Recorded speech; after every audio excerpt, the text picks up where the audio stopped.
وقال النبي صلى الله تبارك وتعالى عليه وعلى آله وسلم من صام يوما من رجب كتب الله له صوم ألف سنة.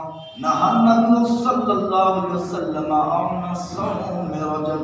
النبي صلى الله تبارك وتعالى عليه وسلم عن صوم رجب كله.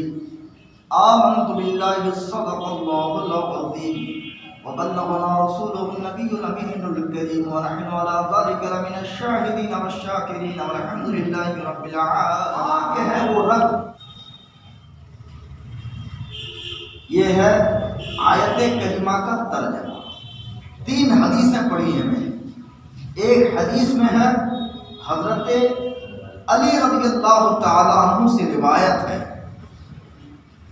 میزان الاعتدال حدیث کی مشہور کتاب ہے. اس میں فرماتے ہیں رضی اللہ تعالی عنہ میرے آقا جناب محمد رسول اللہ صلی اللہ علیہ وسلم بولے من صام یوما عن رجب.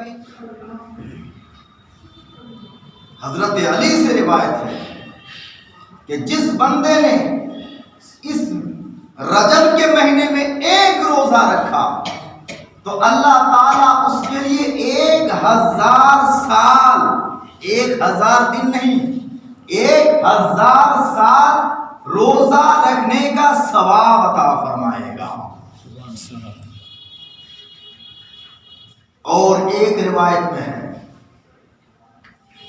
سنن بہقی ابن ماجہ کے اندر حضور اکرم جناب محمد رسول اللہ صلی اللہ علیہ وسلم نے فرمایا نہا نبی صلی اللہ علیہ وسلم ان صوم رجب. نبی صلی اللہ علیہ وسلم نہا نبی صلی اللہ علیہ وسلم ان صوم رجب کلی. بے شک نبی پاک صلی اللہ علیہ وسلم نے رجب میں پورے مہینے روزے رکھنے سے منع فرما دیا. ایک آیت پڑھی 3 حدیثیں پڑھی ہیں. چونکہ نبی پاک صلی اللہ تعالی علیہ وسلم کو جو معراج شریف ہوئی, تھوڑے آپ کانوں کو کھول دیجیے. بارگاہ میں دعا کرتا ہوں کہ اللہ انہیں توفیق دے کہ اچھے سے جلسہ کرے, ایسا جلسہ کرے جیسا جلسہ صحابہ نے کیا تھا, جیسا جلسہ محدثین نے کیا تھا, جیسا جلسہ غوث خواجہ نے کیا تھا. اس طرح کے جلسے ہمیں کرنے کی اور سننے کی توفیق عطا فرمائے. محترم حضرات, کچھ لوگ یوٹیوب سے ماسٹر مائنڈ ہو جاتے ہیں, ایڈوانس ہو جاتے ہیں. میرے بھائیوں, میرے اسلام کے شہزادوں, اسلام کو سمجھنے کے لیے, دین کو سمجھنے کے لیے یوٹیوب کو استاد اور ٹیچر مت بناؤ, ورنہ کہیں ایسا نہ ہو کہ گمراہ ہو جاؤ. یوٹیوب میں تو نچنیا لوگ بھی آ جاتے ہیں, زندگی بھر وہ ڈانس کرتے کرتے اپنا لائف برباد کر دیا. ایک نام ثنا خان کا آپ نے سنا ہوگا. ثنا خان, یہ ثنا خان یہ لڑکی ہیروئن تھی, فلمی ایکٹر تھی. چلیے اللہ نے توفیق دی, توبہ کیا, اس لائن کو چھوڑا اور ایک مولوی انس نام سے اسے شادی رچائی. اچھی بات ہے نا, غلط بات نہیں ہے, مگر وہ اب آ کر کے اسلام کا لیکچرر بن کے اسلام کا لیکچر دیتی ہے اور الٹا سیدھا انام شناپ کرتی رہتی ہے. اب اس کو دیکھ کر کے اگر ہم اور آپ اور خاص کر کے ہماری ماں بہنیں جب ایسوں کو سنتی ہے, ان کو تو نہ قرآن کی سمجھ ہے, نہ حدیث کی سمجھ ہے, نہ دین سمجھتی ہے, اور پھر وہ دین سمجھا رہی. بھائی, دوائی دینے کے لیے پہلے دوائی کا پوزیشن جاننا پڑے گا, ڈوز سمجھنا پڑے گا, اس کے سارے قواعد سمجھنے پڑیں گے. یا صرف نام دیکھ کر کے آپ دوائی دینا شروع کر دیں گے, پیشنٹ کی جان خطرے میں پڑ جائے گی. تو یوٹیوب سے لوگ سیکھ کر کے دیکھ کر کے ہدایت کو کم زیادہ سمجھنے کے لیے آپ یوٹیوب کو آئیڈیل مت بناؤ. اگر یوٹیوب میں دیکھنا ہی ہو تو کسی صحیح عالم سے پہلے آپ رہنمائی حاصل کرو، پوچھو کہ کس کی تقریر سننی چاہیے، کس کا مسئلہ سننا چاہیے، تاکہ وہ آپ کو صحیح راستہ بتائے کہ اگر یوٹیوب میں دیکھنا ہی ہو، فیس بک میں ہے نا، عالم کا بیان سننا ہو تو فلاں عالم کا سننا، ورنہ اسلام ہاتھ میں کم آئے گا، جتنا آئے گا اس سے ڈبل نکل جائے گا۔ میرے کیف تو کچھ لوگ یہی یوٹیوب میں دیکھ سن کر کے کہتے ہیں کہ اس مہینے میں جو لوگ بتاتے ہیں کہ نبی کو معراج ہوئی، ایسا تو کچھ نہیں ہے، یہ دیکھیے یہ یوٹیوب کا دین ہے۔ اللہ اکبر، اللہ اکبر۔ ٹھیک ہے، اختلاف ہے، نبی کو معراج کس سال ہوئی اس میں بھی اختلاف ہے، کس مہینے میں ہوئی اس میں بھی اختلاف ہے،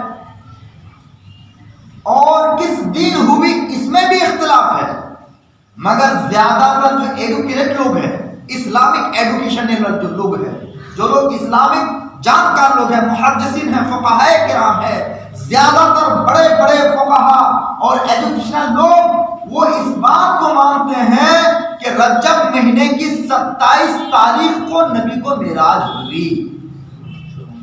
اب کسی بات میں اگر اختلاف ہو جاتا ہے، کوئی کچھ کہہ رہا ہے کوئی کچھ کہہ رہا ہے، تو مانی کس کی بات جاتی ہے؟ جس بات کو بڑے لوگ ڈکلیئر کرتے ہیں اسی کو نہ مانی جاتی ہے کہ نہیں؟ اسی بات کو مانی جاتی ہے۔ ایسے ہی یہاں بھی ہے، تو زیادہ تر بڑے بڑے محدث عالم اور بڑے بڑے محدث فقہاء، بڑے بڑے مفتیان کرام اس بات کی طرف ہے کہ معراج نبی کو اس مہینے کی 27 تاریخ کو ہوئی۔